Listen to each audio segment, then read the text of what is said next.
Walk onto any used car lot today and salespeople weaponize the legendary Honda badge. They point to the silver H on the grille and assure you the vehicle will run for 300,000 miles. They use decades of public trust to sell you vehicles packed with fatal engineering flaws. They hide behind a historic reputation while pushing shattering transmissions, oil-burning disasters, and experimental hybrid systems that will bankrupt you. Today, we rip the Honda legacy wide open. I am exposing the 4 absolute worst Hondas you must avoid, and the 4 greatest Hondas ever built that will outlast you. I am saving the best for number 1 because it is an appreciating supercar slayer you can still buy today for a fraction of its true value. Let us begin with the disasters, the 4 worst Honda cars of all time. When a manufacturer builds a reputation for absolute invincibility, they become arrogant. Honda is no exception. In their panicked race to meet federal fuel economy mandates, Honda engineers rushed experimental, untested technology onto the showroom floor. Dealerships sold these vehicles utilizing the Honda badge as a shield to mask fatal mechanical defects. These 4 vehicles represent the darkest chapters in Honda history. Do not buy these ticking time bombs. Worst number 4, the 2015 to 2018 Honda CRV 1.5-liter Earth Dreams. Millions of families bought the 5th generation Honda CRV, believing they secured a decade of worry-free transportation for their children.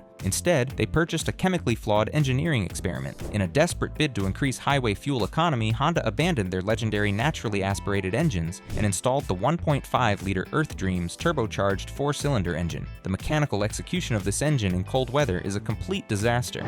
Small displacement turbocharged engines operate with extreme thermal efficiency. They extract maximum energy from combustion, meaning they produce minimal waste heat. Consequently, they take a long time to warm up. A young mother brought her 2017 CRV into my shop last January. She used the vehicle for short 3-mile school runs in freezing weather. She complained the cabin heater never blew hot air and the cabin reeked of raw gasoline. I pulled the engine dipstick. The oil level sat 2 inches above the maximum fill line, possessing the exact viscosity of dirty water. Because the aluminum cylinder walls remain freezing cold on short trips, the pressurized liquid gasoline sprayed into the combustion chamber fails to vaporize. Instead of atomizing and burning, raw gasoline sticks to the cold metal cylinder walls. The piston descends and raw fuel washes past the low-tension piston rings, dumping straight into the engine oil pan. This flaw is known as oil dilution. Gasoline is an aggressive chemical solvent. When it mixes with engine oil, it instantly destroys the protective hydrodynamic film strength, your critical engine components, camshaft lobes, connecting rod bearings, main crankshaft journals, grind against the bare steel block without proper lubrication. That young mother faced a $3,000 engine rebuild because diluted oil destroyed her lower engine bearings. Honda attempted to patch this engineering failure with software updates designed to force the engine to run hotter, but software cannot fix thermodynamics. The mechanical dilution remains a terrifying reality. If you inspect one of these vehicles, you must pull the engine dipstick and smell the oil. If the oil smells of raw combustion fuel, or if the fluid level sits above the plastic hash marks, the engine block is flooding itself with gasoline.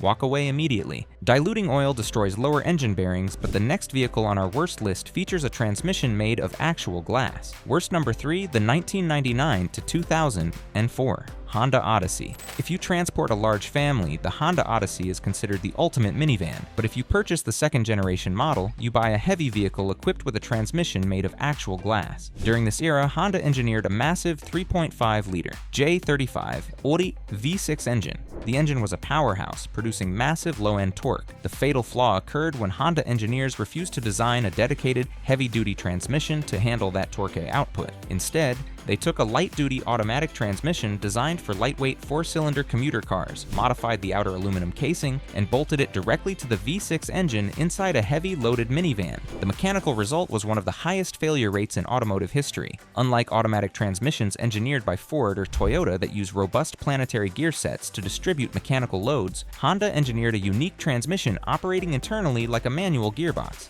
It utilizes parallel axis, constant mesh gears engaged by independent hydraulic wet clutch packs. The physical weight of the Odyssey chassis, combined with the massive torque output, place destructive friction on the 2nd and 3rd gear clutch packs. The transmission generates nuclear thermal heat when accelerating under heavy load. Because Honda failed to include a sufficient external fluid cooler, the heat bakes the automatic transmission fluid until it burns and turns pitch black. The extreme temperature degrades the organic friction material glued to the clutch discs. The friction material shears completely off the steel plates, creating massive amounts of thick, metallic sludge. This toxic sludge circulates through the hydraulic valve body and clogs the microscopic internal fluid screens. Once the screens choke, the transmission loses hydraulic line pressure. The vehicle shudders, slips into neutral at highway speeds, and the transmission shatters. A father of 3 brought his 2002 Odyssey to my shop after it left his family stranded on the interstate. The transmission case was blistering hot. He faced a devastating $4,000 rebuild. Dealerships attempted a federal recall, forcing technicians to install an external oil jet kit to spray additional fluid onto the second gear clutch pack. This was a superficial band-aid. It did not alter the weak clutch materials or undersized gear shafts. The replacement transmission inevitably suffers the exact same flaw. Buying this generation of Odyssey requires accepting perpetual transmission failure. Before test driving an older Odyssey, pull the transmission dipstick.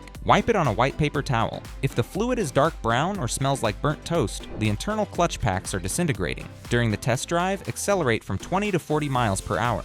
A harsh shudder during the second to third upshift means the transmission is preparing to die. Do not buy it. Shattering a transmission leaves you stranded on the highway, but the next Honda intentionally shuts off its own cylinders, tearing its engine block apart from the inside out. Worst number 2, the 2008 to 2012 Honda Accord Fear 6. The Honda Accord is the undisputed king of the American highway, but if you purchase the 8th generation Accord equipped with a 3.5-liter V6 engine, you walk into an oil-burning nightmare. To meet federal emission standards and inflate highway fuel economy numbers, Honda introduced a flawed technology called Variable Cylinder Management, or VCM. When you cruise on the interstate, the engine computer commands an electronic spool valve to open, sending pressurized engine oil into the cylinder head. This oil pressure engages specialized locking pins inside the rocker arms. These pins disconnect the rocker arms from the camshaft, shutting down the intake and exhaust valves on 2 or 3 engine cylinders. The engine transitions from a powerful V6 into a limping 3-cylinder engine to save fuel. The mechanical reality of this system requires an autopsy to understand the devastation. When cylinders deactivate, they cool down rapidly, causing massive thermal shock and uneven expansion inside the aluminum engine block. Worse, because the valves lock closed, pistons in the deactivated cylinders continue moving up and down,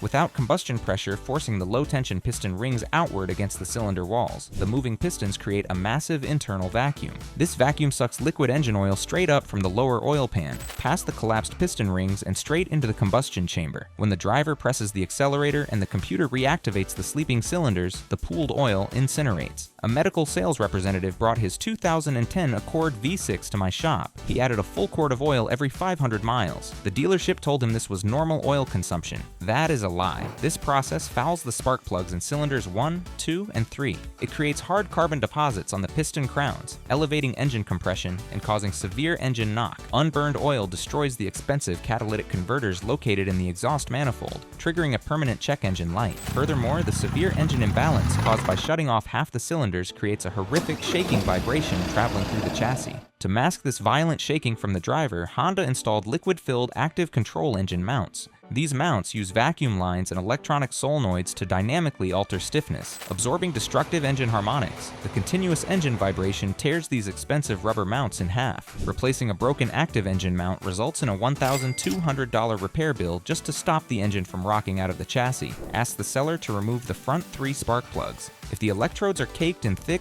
white, crusty ash, the engine burns massive amounts of oil. Put the car in drive, hold your foot firmly on the brake, and lightly press the gas pedal. If the dashboard shakes aggressively, the active engine mounts are destroyed. You stare at thousands in immediate repair bills. Tearing engine mounts is violent, but the absolute worst Honda ever manufactured is an early hybrid experiment that guarantees total bankruptcy. Worst number 1, the 2003 to 2005 Honda Civic Hybrid. When the hybrid revolution began, Toyota engineered the indestructible Prius, utilizing a planetary gear set. Honda panicked. They rushed a compromised, simplistic hybrid system to market known as Integrated Motor Assist, or IMA. If you buy a used 7th generation Honda Civic Hybrid, you buy the worst mechanical and electrical combination in company history. The IMA system pairs a weak 1.3-liter gasoline engine with an electric stator motor sandwiched between the engine block and transmission. This system relies on a heavy, high-voltage nickel-metal hydride battery pack located behind the rear seats. The battery management software engineered by Honda was broken upon release. It allowed the high-voltage battery to overcharge during braking and deeply discharge during acceleration. This aggressive cycling rapidly destroyed the chemical cells inside the battery pack. When battery cells die, the car loses all electric assist. Because the gasoline engine produces an abysmal 85 horsepower on its own, the heavy car becomes dangerously slow, unable to merge safely onto a fast-paced highway. The dashboard illuminates the dreaded IMA failure light. Replacing this hybrid battery pack costs $3,000 $3,000. The nightmare does not end with battery failure. Honda mated this flawed hybrid system to an experimental, continuously variable transmission. Unlike modern CVT designs using a fluid-filled torque-bus converter to launch smoothly, this era of Honda utilized a dry mechanical start clutch integrated into the transmission flywheel. This start clutch is fragile and incapable of handling thermal friction. From a dead stop, the dry clutch violently engages to move the heavy vehicle. The friction material wears down rapidly. The metal plates glaze over, causing the vehicle to shudder, buck, and stall when accelerating from a red light. This mechanical failure is known as the CVT judder.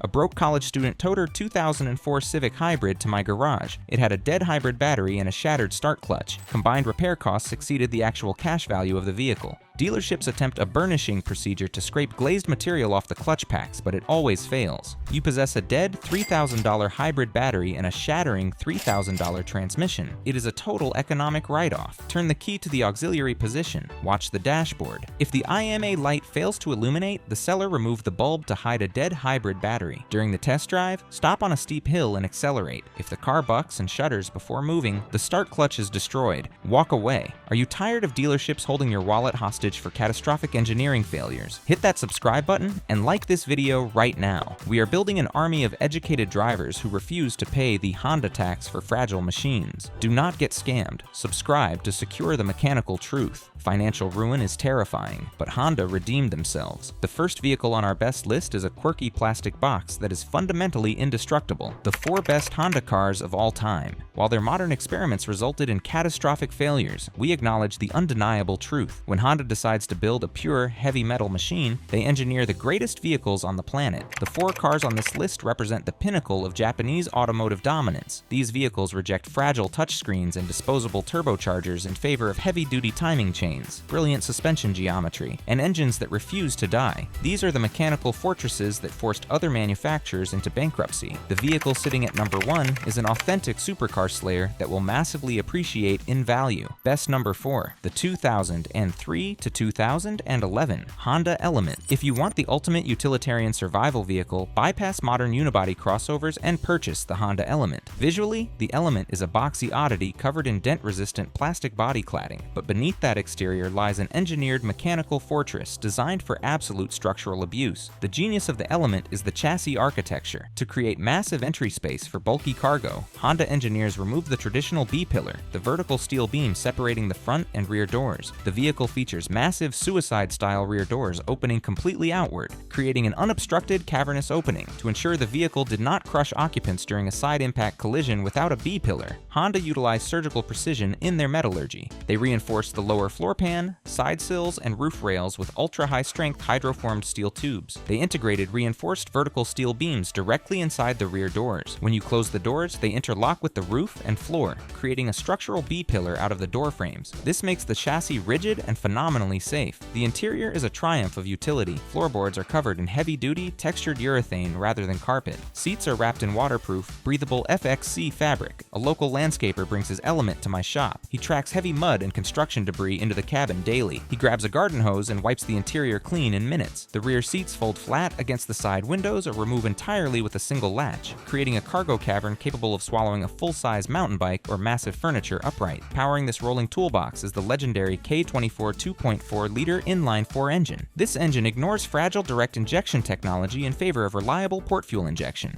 Fuel washes the intake valves, preventing carbon buildup. It utilizes a massive steel timing chain bathed in engine oil that never requires replacement. It is bolted to a traditional 5-speed manual gearbox or a durable hydraulic automatic transmission. When inspecting a used Element, you must check the VTEC spool valve solenoid, located on the back of the cylinder head. The rubber gasket housing the internal microscreen degrades from heat cycling, leaking engine oil directly onto the oil pressure switch below it. This triggers a check engine light, forcing the vehicle into limp mode. Replacing the solenoid assembly requires removing 3 simple bolts. It is a fast $150 repair. Once fixed, the Element effortlessly transports your gear, your dogs, and your family past 300,000 miles without a mechanical complaint. A hose-out interior is brilliant, but the next vehicle took that exact same bulletproof engine and placed it inside the most reliable family crossover ever engineered. Best number 3, the 2002 to 2006 Honda CRV, the K24 Fortress. The modern Honda CRV is plagued by oil-diluting turbocharged engines and unproven continuously variable transmissions that shatter under heavy loads. If you want absolute, undisputed heavy metal reliability, you must hunt for the second-generation Honda CRV, produced from 2002 until 2006. This generation represents the peak of analog Honda engineering before the era of intrusive vehicle electronics. This generation utilizes the exact same bulletproof K24A1 engine block as the Element. It produces 160 horsepower and features thick, robust aluminum cylinder walls. Because this engine was designed before extreme federal fuel efficiency mandates, it does not utilize fragile start-stop starter motors or cylinder deactivation hardware. It is a pure internal combustion engine that fires on all 4 cylinders permanently. The mechanical valve train is easily adjustable with a feeler gauge and a wrench, requiring 0 dealership computers to maintain. You can purchase this vehicle with a buttery-smooth 5-speed manual transmission or a traditional geared automatic transmission. The all-wheel drive variants feature Honda's mechanical real-time 4-wheel drive system. This system utilizes a dual-pump hydraulic clutch located inside the rear differential housing. When front tires slip on ice, the speed difference between the spinning front axle and stationary rear axle spins a mechanical hydraulic pump. Fluid pressure instantly engages a multi-plate wet clutch, mechanically routing torque to the rear wheels without complex electronic yaw sensors. It utilizes pure fluid dynamics to create traction. The interior is famous for massive storage space and brilliant engineering features. It features a flat floor free of a transmission tunnel, allowing you to walk directly from the front seats to the rear seats. Hiding beneath the rear cargo floor is a fully functional, removable hard plastic picnic table included from the factory. A retired client handed down her pristine 2004 CRV to her grandson. It had 210,000 miles on the clock. I inspected it top to bottom. Engine compression was perfect. Transmission fluid was pristine. It is a generational vehicle. The only major mechanical flaw you must watch out for is known by Honda master mechanics as the AC Black Death. The air conditioning compressor on these specific models utilizes an internal scroll design prone to catastrophic failure. The internal metal scroll seizes due to poor lubrication, and the compressor grinds its internal aluminum components into fine metal shrapnel. This shrapnel blasts through the high-pressure system, clogging microchannels inside the condenser. Turn the AC on full blast during the test drive. If it blows warm air, you must flush the entire system with chemical solvents and replace the compressor, condenser, and evaporator simultaneously. It costs $1,200. Aside from this climate control failure, the powertrain remains an indestructible fortress. Air conditioning failures are annoying, but the next vehicle on our list is so incredibly simple that there's practically nothing left to break. Best number 2, the 1996 to 2000 Honda Civic, the EK generation. Modern economy cars are bloated, heavy computers on wheels. They weigh over 3,000 pounds, feature massive blind spots, and rely on stressed turbochargers just to get out of their own way. If you want driving purity, unkillable reliability, and running costs that equal pennies, you purchase the 6th generation Honda Civic, known internally by its chassis code, the EK. The EK Civic is an absolute masterclass in lightweight, simplified Japanese engineering. The vehicle weighs roughly 2,300 pounds. Because it carries no excess physical weight, the engine, transmission, suspension components, and brakes suffer 0 mechanical stress during daily commuting. Brakes last for years. Tires wear evenly without cupping. A young commuter brings his 1998 Civic to my shop for basic oil changes. He commutes 80 miles a day and spends nothing on maintenance. He saves thousands of dollars a year simply by avoiding a car payment and expensive dealer service. The heartbeat of this generation is the legendary D16 1.6-liter inline 4 engine. This engine is arguably one of the most reliable 4-cylinder engines ever forged by human hands. It features a single overhead camshaft, traditional port fuel injection, and an ignition system relying on a simple mechanical distributor, rather than complex individual coil packs mounted over each spark plug. The engine bay is spacious. You can see the ground through the engine compartment, allowing a novice mechanic to reach every component with basic hand tools. You can replace the alternator, starter motor, and radiator in your driveway in under an hour without lifting the vehicle. What elevates the EK Civic to legendary status is its brilliant suspension geometry. Unlike modern economy cars that use cheap McPherson struts and solid torsion beam rear axles to save manufacturing costs, Honda engineered the 6th generation Civic with full double wishbone suspension at all 4 corners. This is the exact same suspension geometry utilized in Formula 1 race cars and high-end supercars. A double wishbone setup utilizes upper and lower control arms to dictate the camber curve of the wheel. When the suspension compresses during a hard corner, the geometry forces the top of the tire inward, keeping the rubber contact patch flat against the pavement. This provides phenomenal, razor-sharp handling dynamics, immediate steering feedback, and massive mechanical grip that shames modern, heavier vehicles. When buying an EK Civic, you are not worried about catastrophic engine failure. You worry entirely about oxidized metal. You must inspect the rear quarter panels directly above the rear wheels for severe rust. The factory factory rear wheel arches trapped moisture and road salt behind the rubber trim, causing the thin Japanese sheet metal to rot away into dust. Furthermore, you must inspect the massive rear trailing arm bushings. Thick rubber pucks pressed into the trailing arms, dry rot and tear in half, causing the rear suspension to clunk loudly over speed bumps and the rear wheels to wander dynamically during highway lane changes. If you find a rust-free shell, this car surpasses 400,000 miles on the original engine block, returning 40 miles per gallon, while handling like a street-legal go-kart. Double wishbone suspension makes a commuter car handle brilliantly, but the absolute #1 Honda of all time is a rear-wheel drive supercar slayer that revs to 9,000 RPM. Best number 1, the 2000 to 2009 Honda S2000. When Honda decided to celebrate their 50th corporate anniversary, they did not build a luxury sedan or a bloated crossover. They gave their elite Formula One racing engineers an absolute blank check, removed all corporate constraints, and demanded they build the ultimate, uncompromising, pure sports car. The result was the Honda S2000. It is considered by global automotive journalists to be the single greatest analog sports car ever manufactured in automotive history. The absolute soul of the S2000 is the F20C 2.0-liter naturally aspirated 4-cylinder engine. This engine is a mechanical miracle. Before the modern era of Ferrari and McLaren supercars utilizing heavy turbochargers to generate power, the naturally aspirated F20C held the global record for the highest specific engine output in the world. It produced 240 horsepower from just 2 liters of displacement. That equates to 120 horsepower per liter, an engineering feat previously reserved strictly for million-dollar race cars. To achieve this unbelievable power without forced induction, Honda engineered the engine to safely rev to a screaming 9,000 RPM redline. Internal components were heavily reinforced directly from the factory. Honda abandoned cast iron cylinder sleeves. They utilized specialized fiber-reinforced metal cylinder liners. This matrix of alumina and carbon fiber is cast directly into the aluminum block. It provides exceptional heat dissipation and retains microscopic amounts of oil to lubricate high-speed forged aluminum pistons. Pistons are coated in molybdenum for reduced friction, connected to forged steel connecting rods, and bolted to a micro-polished forged crankshaft. It is a street-legal race engine that refuses to brake under intense track abuse. This legendary engine utilizes the ultimate iteration of VTEC. At exactly 6,000 RPM, hydraulic pressure pushes a steel locking pin through a third, high-lift rocker arm. The engine instantly alters its camshaft profile, opening valves significantly wider and longer, flooding cylinders with air and fuel. The engine note changes violently, screaming towards the 9,000 RPM fuel cutoff. The engine mounts behind the front axle, creating a front mid-engine layout, providing flawless 50-50 weight distribution. It bolts directly to a proprietary in-house engineered 6-speed manual transmission. Transmission linkages connect directly into the gearbox casing via a solid metal rod, rather than vague, rubbery shift cables. The result is a shifter that feels exactly like racking a heavy metal bolt-action rifle. It is recognized as the greatest, most precise manual transmission ever placed into a production vehicle. Power sends to the rear wheels through a heavy-duty Torsen limited slip differential, providing flawless oversteer on a racetrack by mechanically sending torque to the wheel with the most grip. An enthusiast brought his pristine 2001 S2000 to my shop for a pre-purchase inspection before selling it. He bought it 10 years ago for $15,000. Today, it is worth nearly $30,000. A pristine Honda S2000 is not just a reliable sports car, it is a massively appreciating financial asset. If you purchase the early AP1 generation, built from 2000 to 2003, you must be hyper-aware of the internal valve retainers. Because the engine revs to 9,000 RPM, if a previous owner aggressively misshifted on a racetrack, accidentally grabbing second gear instead of fourth gear at high speeds, the kinetic momentum of the rear wheels mechanically forces the engine to over-rev past the electronic fuel cutoff. This violent momentum cracks the factory valve retainers. If the retainers crack and shatter, the engine valve drops directly into the combustion chamber, instantly annihilating the piston and destroying the engine block. You must have a specialist remove the valve cover and inspect the retainers before buying an early model. Listen for a brief metallic rattling sound during a cold start. This indicates a failing timing chain, tensioner worm gear, a common flaw. Replacing the tensioner with a heavy-duty aftermarket unit takes 20 minutes and costs $300. Have you ever been stranded on the highway because your expensive vehicle blew a transmission or leaked oil? I want to read your worst dealership horror stories. Drop a comment down below right now. Which brand completely failed you, and how much did they charge to fix it? Sound off in the comments? I read every single one. If this video saved you thousands of dollars and steered you away from a financial nightmare, smash that like button and subscribe to the channel immediately. Do not forget to ring the notification bell because our next video comes up now. Keep your cash, drive harder, and I will see you there.